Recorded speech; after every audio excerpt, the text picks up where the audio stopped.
नमस्कार दोस्तों, आप देख रहे हैं द हिंद 24 न्यूज। আজকে আমাদের 3 সদস্যীয় দল ইলেকশন কমিশন অর্থাৎ ভারতবর্ষের নির্বাচন কমিশনের সাথে আমরা আমাদের রিপ্রেজেন্টেশন তাদের সামনে দিয়েছি। পশ্চিমবঙ্গে আমাদের কর্মীরা যে ইলেকটোরাল রোল অর্থাৎ ভোটার লিস্ট তার থরো অ্যানালাইসিস করেছে। অ্যানালাইসিস করে আমরা গোটা পশ্চিমবঙ্গে যে ভোটার রোল তাতে প্রায় 17 লক্ষ ডুপ্লিকেট নাম পেয়েছি। 17,14,066টি, আমি আবার রিপিট করছি, 17,14,066টি ডুপ্লিকেট নাম পাওয়া গেছে।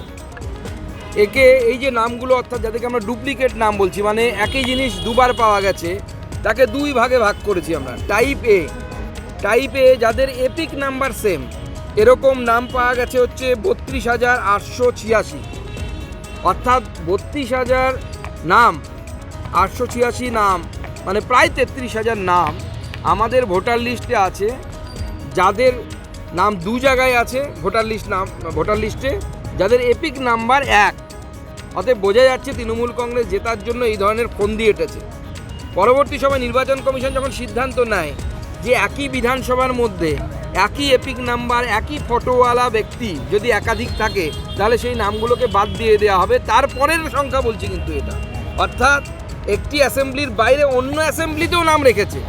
যেহেতু পশ্চিমবঙ্গে আপনারা জানেন যে একাধিক দফায় ভোট হয়, অতএব একটি অ্যাসেম্বলিতে ভোট দিয়ে যেন অন্য দফায় ভোট দিতে পারে। শুধু তাই নয়, তৃণমূল আরও কিছু চালাকি করেছে, আমরা ধরতে পেরেছি। সেটা টাইপ বিতে দেখা যাচ্ছে যে এপিক নাম্বার মিলছে না, কিন্তু নাম এক, রিলেটিভ অর্থাৎ বাবা বা মায়ের নাম থাকে, আপনারা জানেন ইলেকটোরাল রোলে, তার নাম এক এবং ঠিকানা এক, এবং এজ এক। 4টে প্যারামিটার আমরা দেখেছি, এজ সেম, ঠিকানা সেম, বাবা মা মায়ের নাম এক, এবং তার সাথে এজও সেম। আমি বলছি তো এই এতগুলো অ্যানামলিস পাওয়া গেছে 16,81,180 খানা। এটা তো কোইন্সিডেন্ট হতে পারে না যে ভোটার লিস্টে 16 লাখ লোক এমন থাকবে যাদের বাবা মার নামও এক, নিজের নামও এক, আবার ঠিকানা এক, আবার এজও এক, এপিক নাম্বার শুধু আলাদা। এই অদ্ভুত ধরনের ঘটনা একমাত্র পশ্চিমবঙ্গেই সম্ভব। এছাড়াও আমরা নির্বাচন কমিশনকে জানিয়েছি যে পশ্চিমবঙ্গে বিশেষ কিছু এলাকায়, সেই এলাকাগুলোতে যারা 18 বছর হয়নি, 14-15 বছর বয়সী বাচ্চাদের, তাদের নামও তুলে দেওয়া হচ্ছে ভোটার লিস্ট। এটা আমরা মৌখিকভাবে জানিয়েছি।